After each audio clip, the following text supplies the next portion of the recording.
Alors, ça enregistre? Coupé première. Bonjour à tous et bienvenue dans ce nouveau format. Alors c'est un format qui me trotte dans la tête depuis assez longtemps et je trouvais pas trop le bon moyen de le faire, ni le bon setup, donc j'ai décidé de faire simple, on va pas changer une équipe qui gagne. Le concept de coupé, il est assez simple. Je vais prendre des séquences médicales ou en lien avec la médecine, de films, de séries, de jeux, d'animation, bref, des trucs qui sont en lien avec la médecine, des représentations médicales, et je vais les regarder et on va voir si médicalement ça tient la route. Et je vais vous expliquer pourquoi ça tient pas la route ou pourquoi ça tient la route et pas juste rager devant des trucs. Je n'ai évidemment pas la prétention d'être un critique de cinéma, mais il s'avère que les séquences médicales au cinéma sont souvent complètement daubées du cul. Et moi, ça me fait complètement sortir de l'œuvre. Donc, tant qu'à me niquer un film, autant en faire profiter d'autres. Ouais. Ne me remerciez pas. Et quand la cohérence se fait la malle, c'est généralement tout le film ou l'œuvre en général, voire toute une saga qui en pâtit. Et ça, c'est fort. C'est très fort. Réussir à niquer plusieurs films, voire toute une saga avec une seule scène, c'est presque de l'art.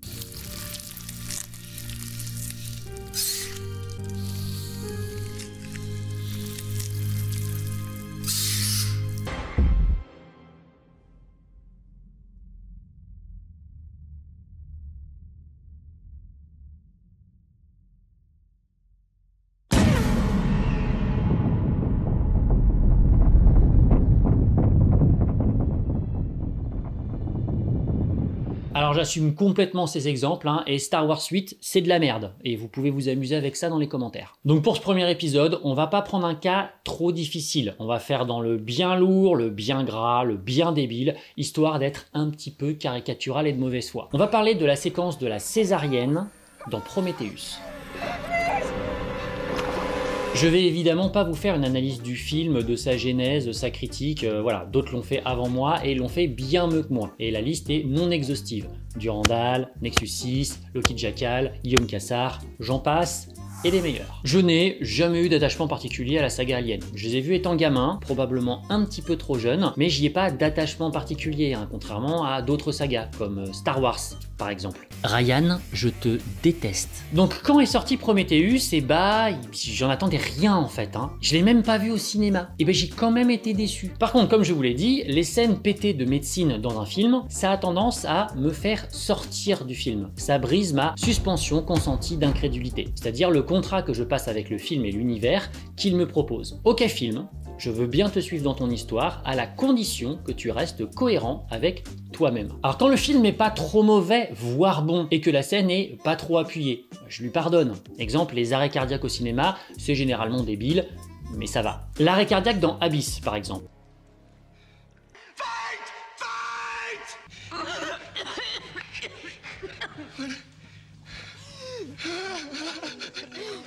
C'est con, mais ça passe. Ça raconte quelque chose sur la relation entre les personnages. Là, ça va. Mais quand le film me prend pour un con depuis environ 1h15, et qu'en plus la scène dure 3 putains de minutes, enchaînant les pires incohérences médicales, j'ai beaucoup plus de mal à lui pardonner. Alors vous allez me dire, c'est pas très sympa de tirer sur l'ambulance, d'autres l'ont déjà fait avec toi. Oui, vous avez parfaitement raison. Et comme dirait Karim Debache, on n'est pas là pour tirer sur l'ambulance. On est là pour lui défoncer sa race à l'ambulance. Mais en plus, on va essayer de vous apprendre des petits trucs sur les césariennes. Générique.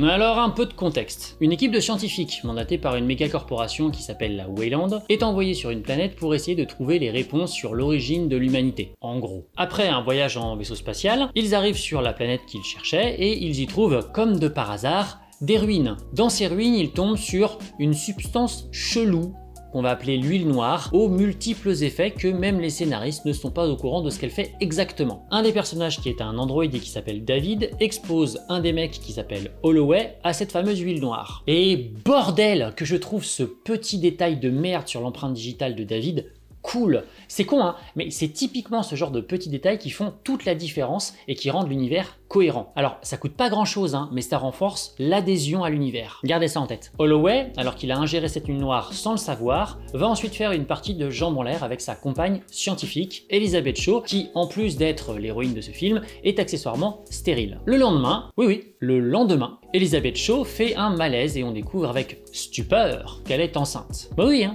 le lendemain. Enceinte et pas de n'importe quoi, d'un poulpe, messieurs dames. Après des péripéties sans aucun intérêt pour échapper aux vilains scientifiques méchants pas beaux qui veulent la mettre en stase pour probablement la ramener sur Terre et l'étudier, elle décide que quand même cette grossesse doit s'interrompre. Donc direction le Medipode. Medipode qui, comme tout bon fusil de Tchekhov, nous avait été introduit 1 heure plus tôt dans le premier acte. Le fusil de Tchekhov est un procédé scénaristique / narratif qui dit que si vous placez dans une pièce un fusil dans le premier acte d'une histoire et que vous le mentionnez, il faut qu'il serve plus tard. Exemple, le passé de baseballeur de Joaquin Phoenix et la présence de la batte de baseball dans le salon dans Signe.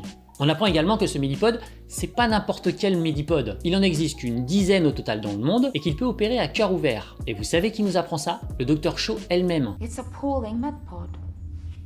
They only made a dozen of these. Michelle? Please verbally state the nature of your injury. Elle connaît même la marque du Medipode. Comment une archéologue connaît l'existence de ce truc? Surtout, s'il n'y en a qu'une dizaine d'exemplaires dans le monde. D'où elle connaît ses caractéristiques? Bordel, je m'intéresse un peu à la chirurgie robotique. Je suis chirurgien. Et je suis capable de vous citer uniquement la principale marque de robot chirurgical dans le monde. Et je connais pas toutes ses caractéristiques. Mais elle connaît l'objet, la marque, les caractéristiques du bousin. Aucun problème. J'ai l'impression que le film me fait un énorme doigt. D'autant plus que, vous vous souvenez, il y a un putain d'androïde qui a littéralement passé des mois tout seul dans le vaisseau pendant le voyage. C'est pas comme s'il avait pas eu le temps d'étudier toute la documentation technique. Là c'est logique, ça a du sens. Il aurait même pu y faire référence à un moment. Oui, j'ai eu pas mal de temps pour m'occuper. Pourquoi t'as pas fait ça, Ridley? Pourquoi? C'est tellement plus simple.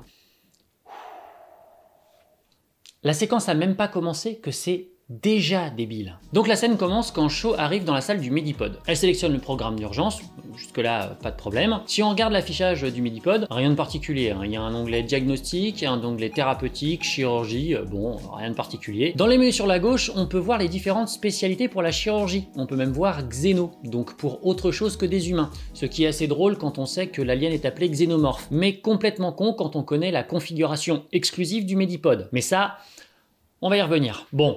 Il y a quand même quelques trucs cons, mais là c'est vraiment juste de pure mauvaise foi. Vous voyez ici, dans les thérapeutiques, ECMO pour Extracorporeal Membranous Oxygenation, alors que ça serait plutôt chirurgical. Le but, c'est d'oxygéner le sang à l'extérieur du corps quand les poumons ne fonctionnent plus. Et donc, on branche une machine qui dérive le sang du patient à l'extérieur. Et ça se fait généralement chirurgicalement. Mais je vous dis, c'est vraiment de la pure mauvaise foi. On peut voir là également transplantation, et je serais bien curieux de savoir comment le bousin fait une transplantation tout seul, dans un seul Medipode, alors qu'il faut 2 patients, un donneur et un receveur. Mais bon, voilà, là, je chipote.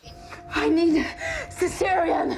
Shaw demande donc une césarienne, ce qui est plutôt raccord avec son problème. Bon, elle est enceinte que de 24 heures, mais le truc a l'air de pousser assez rapidement, encore plus vite que dans Twilight. C'est dire. Mais ok, procédure raccord avec le besoin. Et là, péripétie.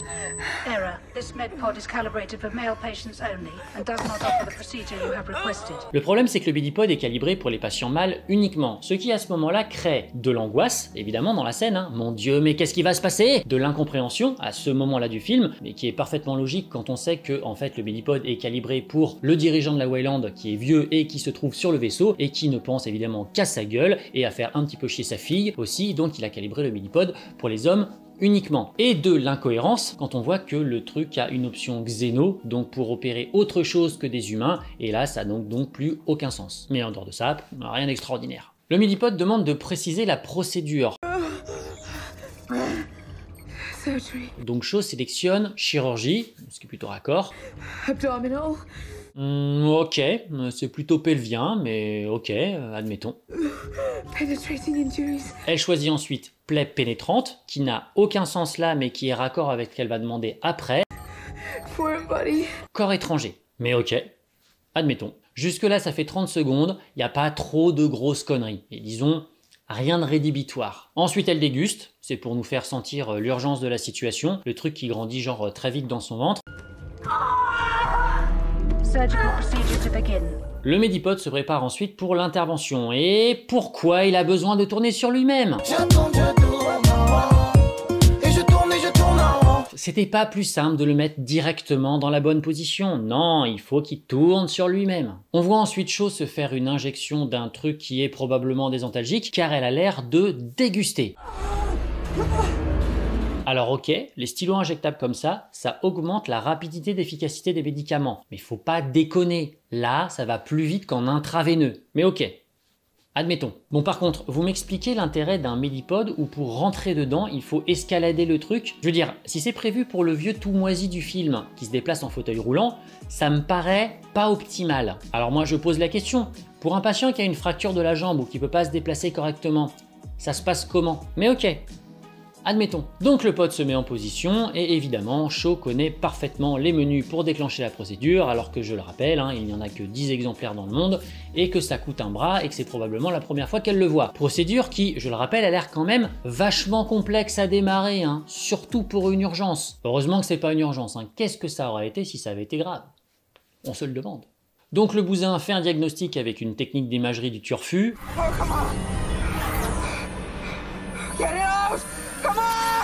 Voilà, c'est le turfu, je juge pas la technologie, on sait pas ce que c'est, mais ok. Le Medipod repère qu'il y a un corps étranger dans l'abdomen de Shaw, et j'espère juste qu'il va pas prendre le vagin, l'utérus et les ovaires pour des corps étrangers, parce que je rappelle que c'est calibré pour les patients mâles uniquement. Moi je dis ça, je dis rien. Initiating anesthetics. Et... coupé. Attends. Reviens en arrière. Initiating anesthetics. Quoi? Initiating anesthetics. Mais non, vous avez pas osé. Initiating anesthetics, pour ceux qui n'auraient pas compris, on pourrait le traduire par début de l'anesthésie. Alors l'anesthésie, il y en a 3 grandes formes. L'anesthésie locale, c'est-à-dire quand on endort juste la zone qui nous intéresse, par exemple pour suturer une plaie ou pour enlever un grain de beauté. L'anesthésie loco-régionale, là on endort tout un nerf ou toute une zone, par exemple une jambe ou un bras pour travailler dessus tranquillement, mais le patient ne dort pas. Je vais mettre là-dedans la péridurale, qui est ce qu'on fait aux femmes enceintes pour retirer les douleurs de l'accouchement, et la rachianesthésie, qui est un peu la même chose mais en plus profond, pour faire très simple. Et puis il y a bien sûr l'anesthésie générale, où là on endort l'intégralité du patient. En gros dans le cas de l'accouchement, avec une péridurale on fait disparaître la douleur, voire on endort tout le bas du corps, et on peut faire une césarienne sous péridurale ou sous rachianesthésie. C'est assez classique. Mais là, c'est pas une anesthésie ça, c'est une désinfection de la zone. Ça, c'est de la bétadine, c'est pas de l'anesthésion. Et même s'il y avait de l'anesthésiant là, ça anesthésierait quoi? La surface de la peau? Quel genre de taré prévoit un robot pour faire des interventions avec juste de l'anesthésie de contact? Je rappelle, le bazar là, il est censé partir sur une plaie pénétrante de l'abdomen avec un corps étranger, et il commence avec une anesthésie de contact. Je sais pas moi, fais des injections d'anesthésiant sur toute la paroi abdominale, fais semblant au moins, fais-lui un truc qui lui injecte des anesthésiants directement dans la colonne vertébrale, comme une péridurale. En plus, ça fait un plan flippant, genre le robot il ceinture Shaw pour la maintenir, et tu fais un gros plan sur l'aiguille qui rentre dans sa colonne vertébrale. C'est pas comme si ça avait pas déjà été fait, genre il y a 10 ans dans Matrix! Ou mieux. Endors-la complètement. Là, tu vas générer de la tension. Comme ça, tu la laisses inconsciente uniquement sous la dépendance du Medipod. Aucun bruit en dehors du pod. Aucune musique. Juste le lambalet, les instruments de chirurgie qui retirent un truc pour lequel ils sont pas calibrés. On pouvait faire tellement mieux. Et c'est clairement là que le film a commencé à me perdre. Me perdre définitivement. À partir de là, c'est nimp sur nimp. Donc continuons. Cool! Le turfu, une incision laser. Ah bah ouais, tu m'étonnes que ça fait mal, t'as pas d'anesthésie. Bon, vous remarquerez que le laser, ça a au moins l'avantage de faire la cautérisation en même temps que l'incision, ça évite que ça saigne. Bon, j'ai rien à dire par rapport à ça, pourquoi pas. Vous vous souvenez tout à l'heure quand je vous disais que c'était les petits détails qui faisaient la différence? Eh ben on peut remarquer la recherche de réalisme dans ce plan, car on voit la peau et en dessous il y a un tissu qui ressemble à du gras, et ce qui est logique puisque à cet endroit il y en a quand même pas mal. C'est juste con que la peau fasse 1 mm d'épaisseur, car ici c'est plus proche du centimètre quand même. Mais c'est déjà ça. Bon, et sinon cette incision on en parle? Non, parce que là Ridley, si tu pars sur un corps étranger abdominal en urgence, c'est pas la bonne incision, tu vas plutôt partir sur une incision verticale en fait. Cette incision horizontale, elle a du sens en chirurgie. Quand tu fais une putain de césarienne. Comme quoi, la cohérence... Ok, les écarteurs de peau pour mieux y voir, pourquoi pas. Par contre, ça a l'air de faire mal. Faudrait vraiment penser à inventer un truc pour endormir la douleur pendant la chirurgie. Attends, qu'est-ce que tu fais, film? Non, tu vas pas faire ça. Tu vas pas faire ça, film. Mais putain, mais si en fait tu vas utiliser cette pince de fête foraine pour retirer le corps étranger. Bon, ok, coupé.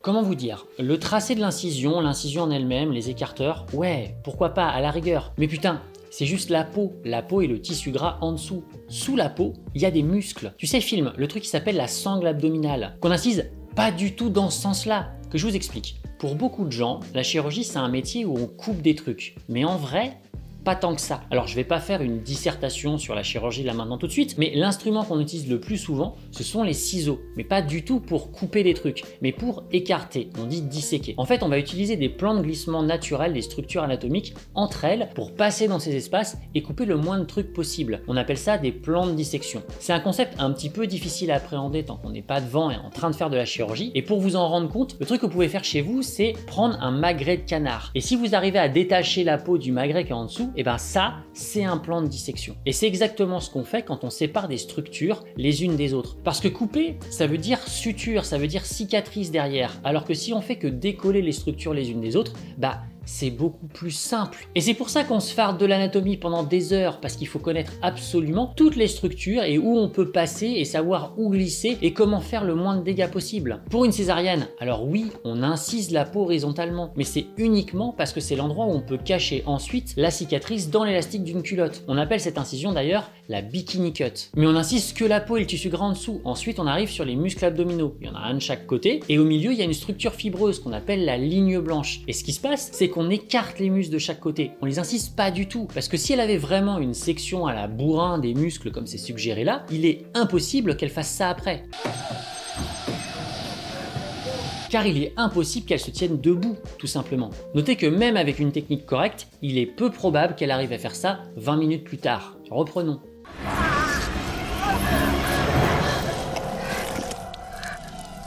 C'est con. C'est toujours aussi con. C'est toujours complètement con. Et coupé.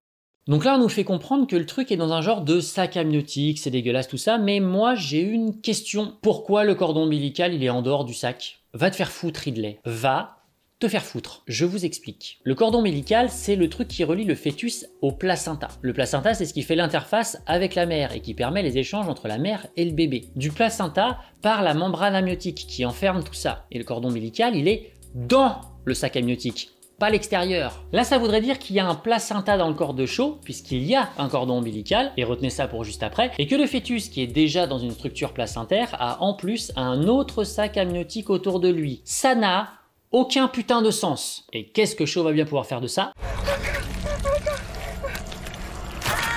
Et couper. Voilà. Le film s'arrête maintenant. Enfin, il s'arrête dans 3 minutes. Parce que étrangement, eh ben, c'est probablement le geste le plus malin à faire si elle veut tuer le poulpe. Le cordon ombilical, c'est un axe vasculaire. Il contient une grosse veine et 2 artères qui alimentent le fœtus en sang à partir du placenta. Ce qui circule là-dedans, c'est le sang du fœtus. Si vous coupez sans clamper au moins un des deux côtés, surtout celui du fœtus, bah votre fœtus il a 3 gros vaisseaux sectionnés et donc il va se vider de son sang. Et je peux vous assurer que ça débite. Bon, et puis un cordon ombilical, ça se coupe pas du tout comme ça, hein. C'est gluant, c'est assez difficile à couper. Donc là en l'état, le fœtus il est en train de se vider de son sang et dans 2 minutes, il est mort. Fin du film. Et coupé. Bon, on va passer sur le côté dégueulasse avec des bouts de membrane amniotique et de liquide partout. Vous savez ce qu'on a inventé en plus de la désinfection en chirurgie? Le champ stérile, pour protéger le patient et garder la zone opératoire propre et stérile. Si ce robot c'était mon interne, il fout pas les pieds dans un bloc opératoire. Et puis sinon Ridley, s'il y a un cordon ombilical, c'est qu'il y a un placenta. Tu refermes la patiente en laissant le placenta à l'intérieur toi. Bah oui. C'est évident. Je rappelle, une fois qu'on a sorti le bébé, on enlève le placenta de l'intérieur de la maman, ou on attend qu'il soit expulsé naturellement. Dans le cadre d'un accouchement normal, on appelle ça la délivrance. Et surtout, on vérifie qu'il reste pas un petit bout de placenta, parce que sinon la patiente elle fait ce qu'on appelle une hémorragie de la délivrance, et elle en meurt si on fait rien. Donc le film est terminé aussi, car on a perdu le poulpe et la maman. Donc va te faire foutre Ridley. Va te faire foutre. Qui plus outre, ça te faisait une scène dégueulasse en plus, où elle retire le placenta en tirant dessus. Comme quoi il suffisait de demander au premier chirurgien venu pour faire une bien meilleure scène. Bon, c'est ça grave, on en parle. Parce que Ridley, tu l'as suturé comment ta sangle abdominale? Parce que là, si tu fais rien encore une fois, chaud, elle peut même pas se redresser en fait. Elle a plus d'abdos, donc la question c'est même pas pourquoi est-ce qu'elle ne court pas sur les côtés? C'est mais comment tu fais pour juste sortir du pod? Et puis si tu sutures juste la peau comme ça, juste avec des agrafes séparées de 1 cm, la prochaine fois qu'elle va tousser ou qu'elle fait caca, elle va se retrouver avec son côlon sur les genoux chaud. Alors c'est concept mais c'est pas très fonctionnel.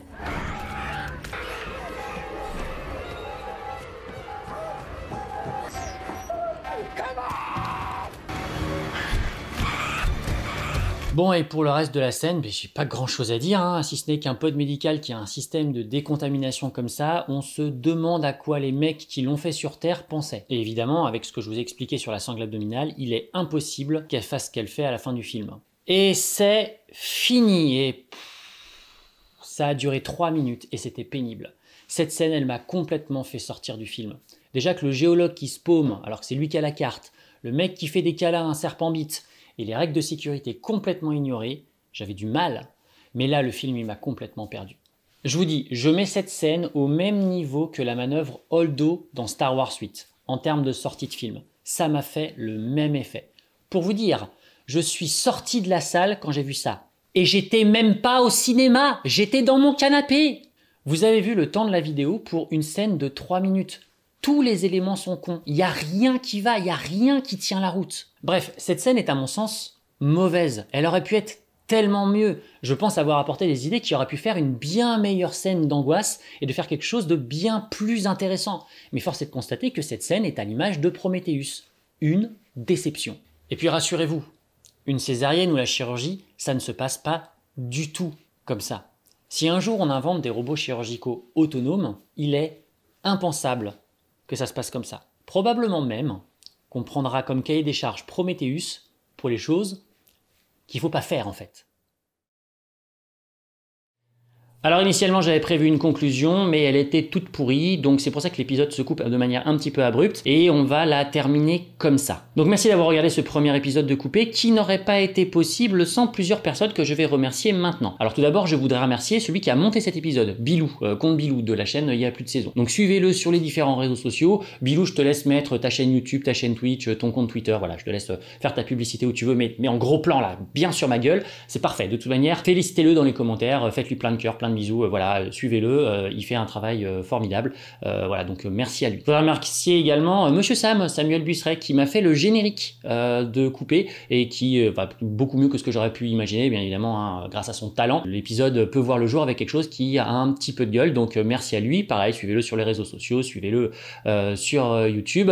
N'hésitez pas à faire appel à sa boîte de prod, Sunday Pistols, qui a déjà travaillé un petit peu pour un précédent épisode, et puis qui m'a fait là, pour le coup, ce générique. Un grand merci également à Durandal qui a corrigé cette vidéo et qui m'a évité de dire de grosses conneries, qui a été extrêmement bienveillant dans sa relecture. Donc merci à toi Timothée, j'espère que cet épisode comme ça dit moins de bêtises et qui te plaît un peu, au moins, voilà. En tout cas, merci à toi parce que tu es aussi une inspiration pour cet épisode, donc voilà, allez, suivez-le pareil sur les réseaux sociaux, allez vous abonner à sa chaîne YouTube si c'est pas déjà fait, et voilà, Dudu c'est la vie. Merci également au Point Genius et à 12 Parsec qui ont relu l'épisode, qui m'ont donné leur avis. Ils devaient faire un petit caméo, mais on n'a pas réussi à s'entendre.